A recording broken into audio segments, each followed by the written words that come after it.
नमस्कार दोस्तों, मैं प्रवीण कुमार उज्जवल क्लासेस में एक बार फिर आप सभी का स्वागत करता हूं। आई होप कि आप सभी बहुत अच्छे होंगे। तो दोस्तों, आज की इस वीडियो में हम लोग पढ़ने वाले हैं क्लास 7th का चौथा चैप्टर अम्ल, क्षार और लवण, एसिड, बेस एंड सॉल्ट। ठीक है, इसको हम लोग इस वीडियो में इस पूरे चैप्टर को कवर कर लेंगे। ठीक है, और आप वीडियो में अंतिम तक बने रहिए। एक एक चीज़ों को आपको आज कंफर्म करा दूंगा, मैं याद करा दूंगा, एकदम आसान हो जाएगा आपके लिए अम्ल, क्षार और लवण। ठीक है, और यदि आप मेरे चैनल पे नए व्यूअर्स हैं तो सबसे पहले दोस्तों मेरे चैनल को सब्सक्राइब कर लीजिए और वीडियो को लाइक कर दीजिए और ज़्यादा से ज़्यादा अपने दोस्तों को भी जोड़िए। ठीक है, तो देखिए यहाँ पे आपके चैप्टर का नाम है अम्ल, क्षार और लवण। तो हम सबसे पहले बात किसकी करेंगे दोस्तों? तो एसिड की बात करेंगे। एसिड यानी अम्ल की बात करेंगे। ठीक है, तो देखिए यहाँ पे एसिड क्या होता है, इसको हम लोग पहले जानते हैं। यानी वे पदार्थ जो स्वाद में खट्टे होते हैं, ठीक है ना, वे पदार्थ जो स्वाद में खट्टे होते हैं क्या कहलाते हैं? अम्ल कहलाते हैं। ठीक है ना, यानी खाने पे जो भी वस्तु खट्टा लगे वो क्या कहलाता है? आपका अम्ल कहलाता है। ठीक है, जैसे में हम बात करते हैं इमली हो गई। देखिए इमली का नाम लेते ही आपके मुंह में पानी आ गया होगा। ठीक है ना, आंवला हो गया, कच्चा आम हो गया, टमाटर हो गया, ये सब क्या होता है भाई? खट्टा है। ठीक ना, इनमें सब में खट्टे का गुण पाया जाता है, इसलिए क्या है? अम्ल है। ठीक ना, तो हमने क्या बताया कि वे पदार्थ जो स्वाद में खट्टे होते हैं क्या कहलाते हैं? अम्ल कहलाते हैं। ठीक है, चलिए बात करते हैं क्षार की। क्षार बोल सकते हैं, क्षारक बोल सकते हैं। ठीक ना, ऐसे पदार्थ जिनका स्वाद कड़वा होता है, ध्यान देंगे, ऐसे पदार्थ जिनका स्वाद क्या होता है? कड़वा होता है, और जो स्पर्श करने पर, स्पर्श मतलब दोस्तों छूने पर, टच करने पर साबुन जैसे लगते हैं, मतलब एकदम सॉफ्ट लगता है, चिकना लगता है, क्षारक कहलाते हैं। ठीक है, करा इन पदार्थों की प्रकृति क्षारीय कहलाती है, और इन पदार्थों की जो प्रकृति होती है ना, वो क्या कहलाती है? क्षारीय कहलाती है। तो आप देख सकते हैं यहाँ पे अम्ल और क्षार हो गया। ठीक है, अब आइए यहाँ पे देखिए, हम बात करते हैं इसके अम्ल के उदाहरण, यानी एग्जाम्पल्स ऑफ एसिड क्या क्या होते हैं, इसको आप देखेंगे ध्यान से। ठीक ना, यहाँ से इस चीज़ को याद करना काफ़ी ज़रूरी होता है दोस्तों, क्योंकि यहाँ से क्वेश्चन आपके एग्जाम में बनते हैं। ठीक ना, कह रहा एसिटिक अम्ल, तो एसिटिक अम्ल किस में पाया जाता है दोस्तों? तो सिरका में पाया जाता है। ठीक ना, जो घर पे आप आम का सिरका खाते हैं उसमें कौन सा अम्ल पाया जाता है? तो एसिटिक अम्ल पाया जाता है, याद रखेंगे। फार्मिक एसिड, फार्मिक अम्ल, फार्मिक एसिड कहिए या अम्ल कहिए, ये किस में पाया जाता है? तो चींटी के डंक में पाया जाता है। जो लाल कलर की जो चींटियाँ होती हैं ना, उनमें क्या पाया जाता है? फार्मिक एसिड पाया जाता है। देखिए उनके काटने से कुछ नहीं होता है, बस उनके काटने से होता है कि जो इनके अंदर जो फार्मिक एसिड होती है ना, वही हमारे त्वचा पे जाकर के क्रिया करने लगता है, जिसकी वजह से हमारे त्वचा में जलन फील होने लगता है। ठीक ना, अब देखिए इनमें एसिड का गुण होने की वजह से ना ये चींटियाँ मतलब स्वाद में खट्टा लगती हैं। मतलब ये क्या है, जो छत्तीसगढ़ है, ठीक है, उधर क्या करते हैं, इसका चींटियों का चटनी बनाकर लोग खाते हैं। ठीक है, फिर हम बात करते हैं सिट्रिक अम्ल। सिट्रिक अम्ल किस में पाया जाता है? तो खट्टे फल में पाया जाता है। ठीक है ना, तो सिट्रिक अम्ल किस में पाया जाता है? तो खट्टे फल में पाया जाता है, याद रखिएगा। जैसे मान लीजिए नींबू हो गया, संतरा हो गया, ठीक ना, इन सब में क्या पाया जाता है? सिट्रिक अम्ल पाया जाता है। अब बात करते हैं लैक्टिक अम्ल। तो लैक्टिक अम्ल किस में पाया जाता है? दही में पाया जाता है। ठीक ना, या फटा हुआ दूध होता है, जो दूध खट्टे लगने लगते हैं, उसमें क्या पाया जाता है? लैक्टिक अम्ल पाया जाता है। ऑक्जेलिक अम्ल किस में पाया जाता है दोस्तों? तो देखिए ऑक्जेलिक अम्ल पालक में पाया जाता है, टमाटर में पाया जाता है। ठीक है, फिर हम बात करते हैं एस्कॉर्बिक अम्ल। एस्कॉर्बिक अम्ल तो आप लोग जानते ही हैं, विटामिन सी यानी आंवला में पाया जाता है, खट्टे फल में पाया जाता है एस्कॉर्बिक अम्ल। फिर टार्ट्रिक अम्ल किस में पाया जाता है? तो टार्ट्रिक अम्ल याद रखेंगे, इमली में पाया जाता है, अंगूर में पाया जाता है, कच्चे आम में पाया जाता है। ठीक है ना, तो ये चीज़ें आपको याद होनी चाहिए। ठीक है, बहुत इंपॉर्टेंट है ये चीज़ें, क्योंकि जब आप अम्ल और क्षार, बेस ये सब पढ़ते हैं तो ये सारी चीज़ें तो आपको नॉर्मली याद होनी चाहिए। ठीक है, फिर बात करते हैं क्षार के उदाहरण, यानी examples of base. Calcium oxide, calcium oxide देखिए यहाँ पे कैल्शियम ऑक्साइड है, चूने का पानी भी वो कहा जाता है। ठीक है, कैल्शियम ऑक्साइड को चूने का पानी भी कहा जाता है। यहाँ आप देखिए कैल्शियम ऑक्साइड में क्या, कैल्शियम ऑक्साइड में क्या पाया जाता है? चूने का पानी। यहाँ पे देखिए सोडियम हाइड्रोक्साइड, पोटेशियम हाइड्रोक्साइड से क्या बनता है? साबुन बनता है। ठीक ना। यानी जो कैल्शियम हाइड्रोक्साइड है उससे तो चूने का पानी बनेगा, और सोडियम हाइड्रोक्साइड में क्या होगा, साबुन बनेगा पोटेशियम हाइड्रोक्साइड से। फिर मैग्नीशियम हाइड्रोक्साइड को क्या बोला जाता है, यहाँ पे दूधिया मैग्नीशियम भी बोला जाता है, यानी मिल्क ऑफ मैग्नीशिया बोला जाता है। याद रहेगा चीज़ें।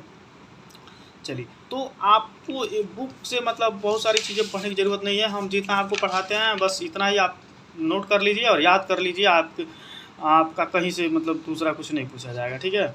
आप अपने टीचर से क्लास में थोड़ा सा आगे रहेंगे, इन सारी चीज़ों को जानेंगे अच्छे से। तो बस समझने की कोशिश कीजिए चीज़ों को अच्छे से, सारी चीज़ें जान जाएंगे आप। देखिए सूचक, आप देखिएगा आपके बुक में टोटल हेडिंग मिलेगा। सूचक क्या होता है, सूचक को इंडिकेटर्स भी बोला जाता है हिंदी में, सॉरी इंग्लिश में। यहाँ पर देखिए कह रहा है कोई पदार्थ है, कोई पदार्थ है एसिड या बेस, समझ रहे हैं। इसका परीक्षण करने के लिए एक विशेष प्रकार के पदार्थों का उपयोग किया जाता है, जिन्हें क्या कहा जाता है, इंडिकेटरी या सूचक कहा जाता है। मतलब कह रहा है कि कोई पदार्थ है, एसिड है या बेस है, उसका परीक्षण करने के लिए मतलब एक विशेष प्रकार के पदार्थों का प्रयोग किया जाता है, उन्हें क्या कहा जाता है, सूचक कहा जाता है। तो आपसे कोई पूछता है सूचक क्या है, तो बताइए कि एसिड और बेस को पहचानने के लिए एक विशेष प्रकार का पदार्थों का प्रयोग किया जाता है, उसे क्या कहते हैं, सूचक कहते हैं। ठीक है, आइए देखते हैं और सूचक क्या क्या होते हैं।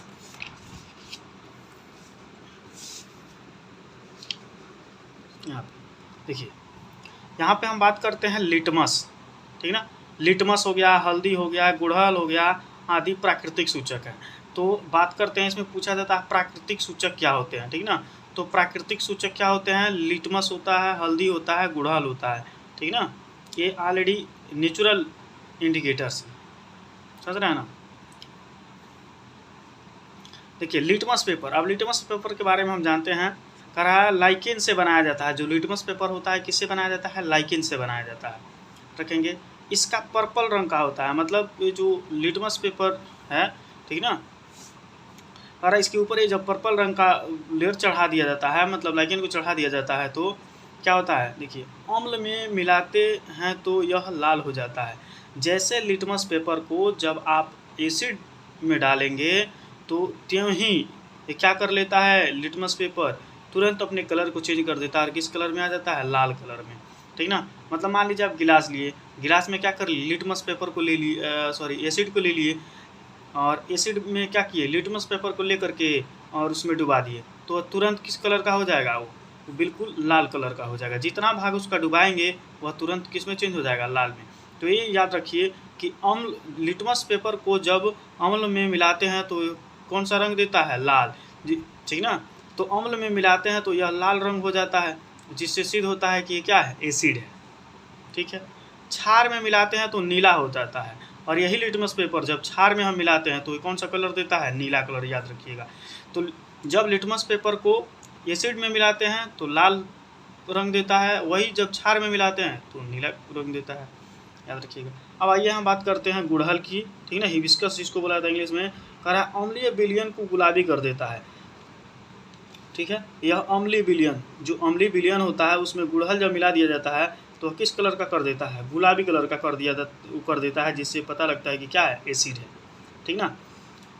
फिर हम बात करते हैं क्षारीय विलयन को हरा कर देता है, और यही जब क्षारीय विलयन में गुड़हल को डाला जाता है तो वह क्या कर देता है, हरे रंग का बना देता है, उससे क्या कहते हैं हम, बेस, ठीक ना। पहचानने का ये तरीका है। इंडिकेटर्स का मतलब क्या होता है भाई, कि हम उसको एसिड और बेस को क्या करें, उसका परीक्षण कर सकें, उसको पहचान सकें, ठीक ना। तो पहचानने का ये बेस्ट तरीका है कि आप लिटमस ले लीजिए, लिटमस पेपर, और उस सॉल्यूशन में डाल दीजिए। अगर वह सॉल्यूशन, अब दोनों को एसिड और बेस रखा गया, आप नहीं पहचान पा रहे हैं, तो क्या कीजिए, लिटमस पेपर को ले लीजिए, आप क्या कीजिए, एसिडवा में मतलब क्या कर, एक बार एक गिलास में जो सॉल्यूशन रखा है उसमें डाल दीजिए, एक बार एक में रखा उसमें डाल दीजिए। तो जब एक बार एक में डालेंगे, अगर वह एसिड होगा तो लाल रंग दे देगा, अगर वही बेस होगा तो क्या दे देगा, नीला रंग दे देगा। अरे बात समझ में। चलिए, वहीं पे अगर गुड़हल से अगर जांच करने की बात की जा रही है, तो जो अम्लीय विलयन होगा ना, उसमें जब गुड़हल को आप डालेंगे तो गुलाबी कलर का दे देगा। तो आपको पता है कि अगर अम्लीय विलयन है, अगर डुबाते हैं तो गुलाबी कलर का दे देगा, तो आपको उस सॉल्यूशन को नहीं पता है, लेकिन जब डुबाएंगे तो गुलाबी के जैसे कलर देगा, तो आप जानेंगे अरे ये एसिड बा है, फिर क्षारीय विलयन, और जब क्षारीय विलयन वहीं पे रहेगा और उसमें जब आप क्या करेंगे, गुड़हन डाल देंगे तो वही गुड़हल की हरा रंग का हो जाएगा। जब हरा रंग का देखेंगे अरे चरवा पकड़ा गया, ये क्या है, बेस है। फिर हम बात करते हैं यहाँ पे देखिए उदासीनीकरण यानी न्यूट्रलाइजेशन, ठीक ना। न्यूट्रलाइजेशन यानी उदासीनीकरण। कहा अम्ल और क्षार के बीच होने वाली क्रिया क्या कहलाती है, उदासीनीकरण कहलाती है। जब अम्ल और क्षार की क्रिया आपस में कराई जाती है तो ये क्या कर देता है, दोनों के प्रभाव को खत्म कर देता है, इसलिए इसको क्या कहा जाता है, उदासीनीकरण कहा जाता है। जैसे मान लीजिए कि आपने बहुत तीखा कोई सामान खा लिया, ठीक है, और उसके बाद तुरंत क्या आपने कोई मीठा खा लिया, तो क्या कर दिया, मीठा उस तीखेपन के प्रभाव को कम कर देगा, इसी को यानी न्यूट्रलाइज कर देता है, ठीक ना। इसीलिए ना आप तीखा खाते हैं और उसके बाद तुरंत मीठा खा लेते हैं कि भाई तीखा ना लगे, तो उसके प्रभाव को क्या कर देता है, मीठा खत्म कर देता है, तो उसको क्या करता है, उदासीनीकरण कर देता है, ठीक है। चलिए फिर हम बात करते हैं, देखिए इसमें साल्ट यानी लवण और जल निर्मित होता है। जब यही क्रिया करते हैं तो लवण और जल बनता है तथा साथ ही में उसके साथ क्या होता है, उष्मा मुक्त होता है। यहाँ आप देखेंगे, देखिए इसको याद करना है कि एसिड है, समझिए अच्छे से, एसिड है माने अम्ल है, बेस यानी क्षार है। जब अम्ल की क्रिया जब हम क्षार से कराते हैं तो लवण जल और उष्मा प्राप्त होता है। तो आप लिख सकते हैं कि जब अम्ल की क्रिया क्षार से कराई जाती है तो लवण जल और उष्मा प्राप्त होता है, ठीक ना। यहाँ पे आप इसका उदाहरण या एग्जाम्पल देख सकते हैं कि देखिए एसिड क्या है, HCl एसिड है, मतलब हाइड्रोक्लोरिक एसिड इसको पढ़ा जाता है। बेस क्या है, NaOH, तो NaOH है तो सोडियम हाइड्रोक्साइड इसको पढ़ा जाता है। तो देखिए एसिड और बेस मतलब हाइड्रोक्लोरिक एसिड और सोडियम हाइड्रोक्साइड की क्रिया आपस में कराई जाती है। तो यहाँ आप ध्यान देंगे कि जो Na है, ठीक ना, जो Na है, Na के ऊपर प्लस होता है और Cl के ऊपर माइनस होता है, तो कभी भी लड़का की शादी लड़की से ही होगी, तो यहाँ पे क्या होगा, ये Na क्या करेगा, इस Cl से शादी कर लेगा, मतलब ये मिल जाएंगे तो NaCl हो जाएगा। और OH, जो OH है ये यहाँ पे एक H है तो H के ऊपर प्लस और OH के ऊपर माइनस, तो फिर प्लस वाला क्या करेगा, माइनस वाले को लेकर भाग जाएगा, यानी H2 यहाँ से हो जाएगा। लेकिन इन दोनों के बीच में क्या होता है, उष्मा रिलीज होता है, यानी उष्मा मुक्त होती है, ठीक है। तो जब एसिड और बेस की क्रिया कराया जाएगा तो क्रिया होगी तो क्या बनेगा, लवण बनेगा, जल बनेगा और उष्मा बनेगा। यही यहाँ चीज़ बताया गया है कि जब अम्ल की क्रिया क्षार से कराई जाती है तो लवण जल और उष्मा प्राप्त होता है। तो यहाँ पे आप क्रिया के माध्यम से आप समझ सकते हैं, ठीक ना। देखिए NaCl यही साधारण नमक का फार्मूला है, जो आपके घरों में नमक का प्रयोग किया जाता है खाना बनाने में, उसका फार्मूला अगर कोई पूछता है साधारण नमक का फार्मूला क्या होता है तो बताएंगे NaCl, जिसको पढ़ा जाता है सोडियम क्लोराइड। क्या पढ़ा जाता है, सोडियम क्लोराइड। आप यहाँ पे लिख लीजिए सोडियम क्लोराइड, इसका नाम लिख लीजिए, आप भूल जाएंगे आप लोग, सोडियम क्लोराइड यही साधारण नमक का क्या है, फार्मूला है। और ये H2O क्या है बाबू, वाटर है। आई बात समझ में। तो ये सारी चीज़ें आपको उदासीनीकरण तो समझ में आ गया है कि नहीं, ठीक है। आई होप आपको समझ में आ गया होगा, ठीक है, कि जब अम्ल और क्षार की क्रिया आपस में कराएंगे तो उदासीनीकरण क्रिया कहलाएगी, और ये क्रिया कराया जाता है तो लवण प्राप्त होता है, जल प्राप्त होता है और उष्मा प्राप्त होता है। कोई कहता है एक रिएक्शन करके बताओ तो हाइड्रोक्लोरिक HCl लिखिएगा और NaOH की क्रिया कराइएगा और बन जाएगा लवण जल और उष्मा। आइए अब हम बात करते हैं यहाँ पे डेली लाइफ में उदासीनीकरण के उदाहरण, ठीक ना। मतलब उदासीनीकरण का हम उदाहरण लिए हैं यहाँ पे। तो इनडाइजेशन का मतलब होता है कि पूर्ण रूप से भोजन का पाचन न होना, ठीक ना। तो जब पूर्ण रूप से भोजन का पाचन न होता है तो क्या, देखिए पेट से जब अधिक HCl का स्राव होने लगता है तथा इनडाइजेशन हो जाता है, ठीक ना। जब ज़्यादा पेट से HCl का स्राव होगा तो क्या होगा, उस दौरान हमारे पेट में एसिडिटी की मात्रा बढ़ जाएगी, ठीक ना। तो उस दौरान क्या होता है, जब इस एसिड जब आपके पेट में ज़्यादा हो जाता है तो इनो पी लेते हैं। तो इनो पीने का मतलब क्या होता है कि उसमें बेस होता है, और बेस जब एसिड से क्रिया करता है तो क्या करता है, उन दोनों को न्यूट्रलाइज कर देता है और आसानी से आपका डाइजेशन हो जाता है, ठीक है। देखिए मैग्नीशियम हाइड्रोक्साइड भी लेते हैं और उस पर देखिएगा, उस पर लिखे भी रहता है मैग्नीशियम हाइड्रोक्साइड, जो क्या करता है आपको एंड डाइजेशन की प्रॉब्लम को ख़त्म कर देता है, एसिडिटी नहीं बनने देता है और आपके भोजन का पाचन पूर्ण रूप से हो जाता है। ठीक है, तो आई होप कि आपको मतलब जितना भी चीज़ें मैंने आपको इस वीडियो में बताया आपको समझ में आया होगा। और ये बहुत छोटा चैप्टर था, ये सारी चीज़ें आपको समझ में आ गई होंगी। अगर नहीं समझ में आता है तो बार बार वीडियो को देखिए और आप अच्छे से इसको नोट कर लीजिए, रिवाइज कीजिए, आपको ये चीज़ें याद हो जाएंगी, समझ जाएंगे। ठीक है, अगर आपको वीडियो अच्छा लगा हो तो दोस्तों ज़रूर लाइक कर दीजिए वीडियो को और अपने दोस्तों के पास शेयर कर दीजिए। ऐसे ही नए नए वीडियो पाने के लिए आपको मतलब अपने जिस भी चैप्टर का, इसमें जो भी चैप्टर है सारी चैप्टर का वीडियो आपको मिलेगा और काफ़ी अच्छे से मिलेगा। ठीक है ना, आपको पूरे नोट्स इसका मिलेंगे, आप अच्छे से नोट भी कर लेंगे, शेयर भी कर लेंगे अपने दोस्तों के साथ, याद भी कर लेंगे, कोई भी प्रॉब्लम आपको नहीं होगा। ठीक है, तो थैंक्स फॉर वॉचिंग वीडियो। जय हिंद, मिलते हैं नेक्स्ट वीडियो में।